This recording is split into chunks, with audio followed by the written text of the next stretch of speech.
প্রিয় দর্শক, আসসালামু আলাইকুম। চাঁপাইনবাবগঞ্জের শিবগঞ্জের চৌকা সীমান্তে কাঁটাতারে বেড়া নির্মাণ করাকে কেন্দ্র করে বাংলাদেশি সীমান্তরক্ষী বাহিনী বিজিবি ও ভারতীয় বিএসএফ এর মধ্যে 6 জানুয়ারি থেকে উত্তেজনা চলছে। বিএসএফ এর সাথে সীমান্তের ওপার থেকে যোগ দেয় উগ্র হিন্দুত্ববাদীরাও। দা, ছুরি, কাঁচি নিয়ে তারা হাজির হয়। এমন একটা ভাব যে এখনই বাংলাদেশি সীমান্তের একটা অংশ তারা দখল করে নিবে। এদিকে বাংলাদেশিরাও বিজিবির সাথে যোগ দেয়। দুই পক্ষই মুখোমুখি অবস্থান নেয়। 8 তারিখ সন্ধ্যার দিকে বিএসএফ লেজ গুটিয়ে নিলে সিচুয়েশন কিছুটা শান্ত হয়। এর আগের দিন অর্থাৎ 7 জানুয়ারি মৌলভীবাজার সীমান্তে বিএসএফ এর একটি দল এসে বেড়া দিতে শুরু করলে স্থানীয় জনগণ বিজিবিকে সাথে নিয়ে তার ঠেকিয়ে দেন। এর একটি ফুটেজ আমি সেদিন রাতেই পাবলিশ করেছি। মৌলভীবাজার সীমান্তে বিএসএফ বেড়া দিতে এসেছিল কোনো পূর্ব অনুমতি ছাড়া। ইন্টারন্যাশনাল বর্ডারের নোম্যান্স ল্যান্ডের 150 গজের ভিতরে কোনো স্থাপনা নির্মাণ করা যায় না, কিন্তু ডান্ডিয়া সেই আন্তর্জাতিক আইন বারবার লঙ্ঘন করছে, তাও আবার শুধু বাংলাদেশের সাথেই। এখন প্রশ্ন হলো, all of a sudden BSF কেন পাগলা কুকুরের মতো আচরণ করছে? মানে ডান্ডিয়ানরা হঠাৎ এমন খেতেও শুরু করে দিল কেন? এর পিছনে চমকপ্রদ কয়েকটি কারণ আছে, যা শুনলে আপনিও চমকে উঠতে পারেন।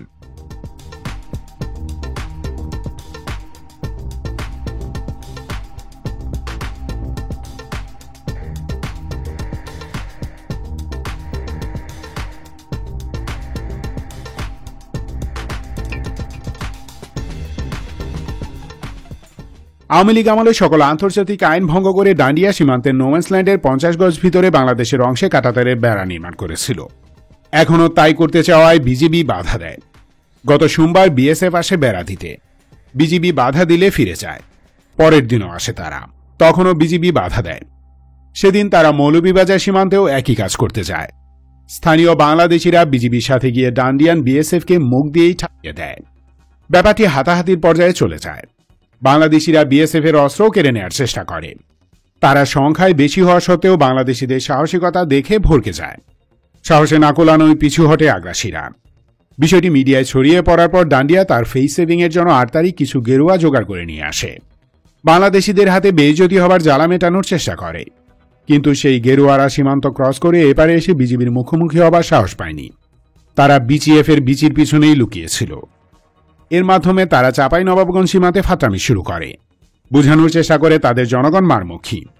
বাস্তবতা হলো এটা তাদের শো অফ, বেইজ্জতির হাত থেকে বাঁচার চেষ্টা।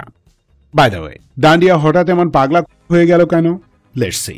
আগে বাংলাদেশ তো দূরের কথা, আগে আমাদের এই একটা গ্রামের মধ্যে যে আমাদের পুরো সাধারণ আছে তাদেরকে পরাস্ত করুন, তাহলে ভাববো তারা করিস। ওই কলকাতা, দিল্লি, মুম্বাই সব হাজির করবে আমাদেরকে নিয়ে, মেনে নেওয়া যায় না।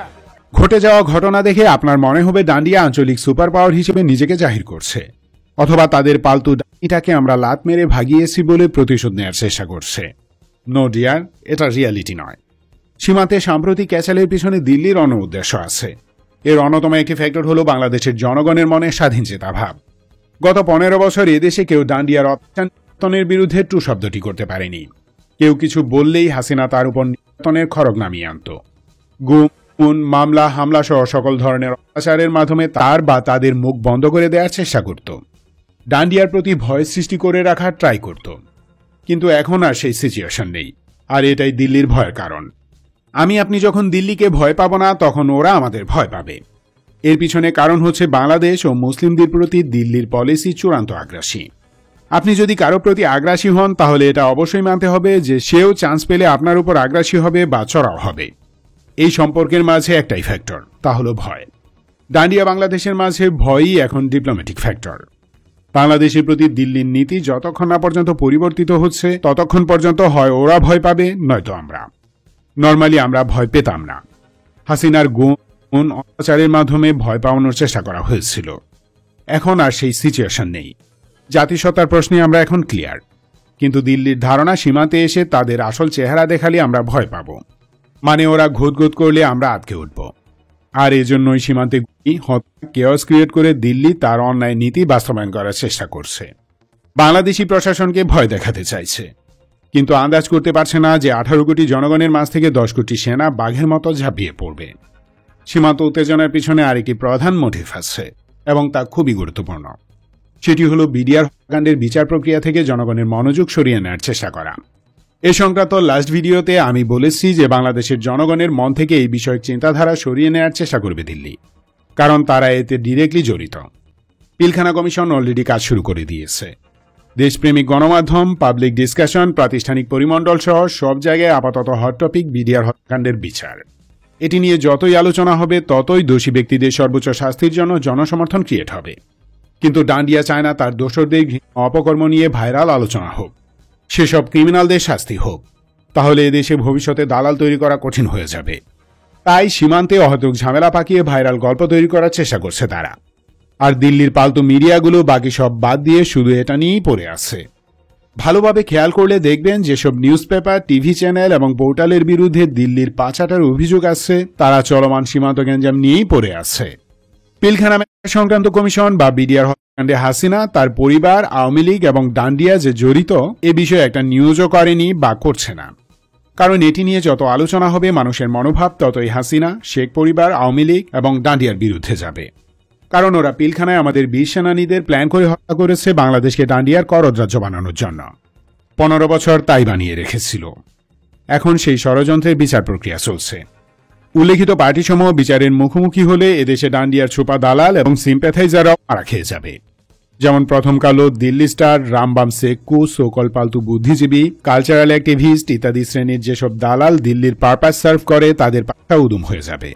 জনগণ বুঝে যাবে এরা মূলত দিল্লির পালা, বাংলাদেশের প্রতি এদের কোনো আনুগত্য নেই। ফলাফল হবে আলটিমেট বাস। বাংলাদেশে দিল্লির হয়ে কেউ আর অনৈতিক স্বার্থ হাসিলের কাজ করতে পারবে না। নতুন করে দালাল গোষ্ঠী তৈরি করাও অসম্ভব হয়ে যাবে। এক বিডিআর হত্যাকাণ্ডের বিচারের মাধ্যমে টোটাল ডান্ডিয়ান দালাল গোষ্ঠীকে নির্মূল করে ফেলার চান্স এসেছে। পালতু গোষ্ঠী হারানোর এই রিস্ক ডান্ডিয়া কি নিতে পারবে? পারবে না। 40-50 বছর সময় লাগিয়ে বিলিয়ন ডলার খরচ করে তৈরি করা দালাল গোষ্ঠীর মাথা খাওয়া দিল্লি মেনে নিতে পারছে না।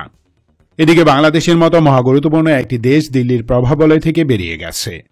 বিগত 15টা বছর বাংলাদেশের জনগণের উপর একটা খুনি রক্তপিপাসু ডাইনিকে চাপিয়ে রেখেছিল তারা। অবর্ণনীয় অত্যাচার এবং নির্যাতনে ক্লিষ্ট হওয়ায় মুসলিম, হিন্দু, বৌদ্ধ নির্বিশেষে সকল বাংলাদেশি ডান্ডিয়াকে ঘৃণা করতে শিখে গেছে। ডান্ডিয়ার প্রতি তাদের এখন নিখাদ না। এখন যেই ডান্ডিয়ার হয়ে দালালি করতে আসবে তাকেই ঠেঙ্গাবে জনগণ। ফলাফল স্থায়ীভাবে ডান্ডিয়া বাংলাদেশের শত্রু তালিকায় নাম লিখিয়েছে। সামরিক, অর্থনৈতিক, সাংস্কৃতিক এবং ভূরাজনৈতিক প্রেক্ষাপটে এটি ডান্ডিয়ার জন্য বিশাল এক ক্ষতি। তাই তারা বাংলাদেশি জনগণের মনে ভয় সৃষ্টি এবং দৃষ্টি সরিয়ে নেওয়ার জন্য সীমান্তে উত্তেজনা বৃদ্ধি করে গল্প তৈরি করছে। এটি 5th জেনারেশন হাইব্রিড ওয়ারফেয়ারের একটি টেকনিক।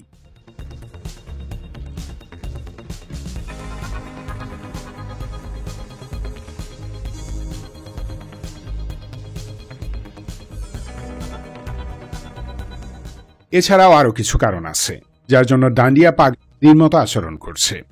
যেমন ইউক্রেন যুদ্ধ, রাশিয়ার সাথে আবারও অবৈধ প্রেমে জড়ানো, ধর্মীয় সংখ্যালঘুদের উপর নির্মম নির্যাতন, একজন কানাডিয়ান নাগরিককে হত্যা করা, যুক্তরাষ্ট্রের মাটিতে আরেকজন শিখকে হত্যার চেষ্টা করা ইত্যাদি কারণে বিশ্ব রাজনৈতিক প্রেক্ষাপটে ডান্ডিয়া এখন সিরিয়াস ব্যাকলেশ ফেস করছে। এর মাঝে ডান্ডিয়াকে দেয়া স্পেশাল ট্রেডিং পার্টনার স্ট্যাটাস বাতিল করেছে কয়েকটি পশ্চিমা দেশ। দিল্লির জন্য এর ইম্প্যাক্ট খুবই খারাপ। ট্রাম্পকে নিয়ে দিল্লি যে আশায় ছিল তা সম্ভবত বাস্তবায়ন করা সম্ভব হবে না। কারণ রিপাবলিকানরা অলরেডি ঘোষণা দিয়েছে যে তারা 13-14 লাখ ইমিগ্রেন্টকে আমেরিকা থেকে বের করে দিবে, যার মাঝে 10 লাখই ইন্ডিয়ান। এরা বিতাড়িত হয়ে দেশে ফিরে গেলে প্রথমেই বিজেপিকে ঠেঙাবে। বিজেপি সরকার তাদের সেভ করতে ব্যর্থ হয়েছে বলে দোষ চাপাবে। ওদিকে হাসিনার পতনের পরপরই ডান্ডিয়া ভয় পেয়ে যায়। চীন যদি এই চান্সে শুরু করে সেই ভয়ে মোদি তার ইবলিশি চেলা আজিজ ডোভালকে মস্কো পাঠায়। পুতিনের হাতে পায়ে ধরে চীনের সাথে একটি সমঝোতার জন্য রাজি করায়। পুতিনের মধ্যস্থতায় ডোভাল চাইনিজদের আশ্বস্ত করে যে তারা আর গাইগুই করবে না। তারা অনুরোধ করে চীন যেন সীমান্ত এলাকায় বিতর্কিত ভূখণ্ডগুলোর কোনো একটি আর দখল না করে। তাতে আঞ্চলিক এবং আভ্যন্তরীণভাবে দিল্লি সরকার চাপে পড়বে। আঞ্চলিক স্থিতিশীলতার স্বার্থে বেইজিং রাজি হয়, কিন্তু 2 মাস যেতে না যেতেই গত ডিসেম্বরে তারা দিল্লিকে একটি ঐক্যের আভাস দেয়। লাদাখে দখলকৃত অঞ্চলগুলো নিয়ে 2টি জেলা প্রতিষ্ঠা করে বেইজিং। শিনজিয়াং প্রদেশের অধীনে হিয়ান ও হেকাং নামের 2টি কাউন্টি অর্থাৎ জেলা প্রতিষ্ঠা করে তারা। এই নিউজ চারিদিকে ছড়িয়ে গেলে বিজেপি সরকারের উপর ডান্ডিয়ানদের আস্থা ও ভরসা দুটোই কমতে থাকে। গদি মিডিয়ার চাপাবাজির কারণে হয়তো তা উচ্চারিত হচ্ছে কম, কিন্তু ডান্ডিয়ানদের মনে এই ক্ষত জ্বলজ্বল করছে। পাবলিকের মন থেকে লাদাখের জ্বালা কমাতে হলে তাদের মনোযোগ সরাতে হবে। তাছাড়া ডান্ডিয়ান ইকোনমি কিছু মৌলিক জটিলতা ফেস করছে। সেই জটিলতাগুলোর প্রচার বাড়লে জনমনে অস্থিরতা শুরু হবে। সো এখানেও মনোযোগ সরানো বাধ্যতামূলক। আর পাবলিক সেন্টিমেন্ট নিজের পক্ষে নেয়ার জন্য বিজেপি প্রতিবেশী মুসলিম দেশগুলোর বিরুদ্ধে ইস্যু ক্রিয়েট করে। কখনো পাকিস্তান, কখনো বাংলাদেশ, আবার কখনো মালদ্বীপ। এছাড়া বিজেপির আর খাওয়া নেই, কারণ চরম ধর্মীয় উগ্রবাদ আর জাতিগত বিদ্বেষ হল বিজেপির রাজনৈতিক মূল পুঁজি। সুতরাং বুঝতেই পারছেন সীমান্তে ইন্ডিয়ানরা কেন লাফালাফি করছে।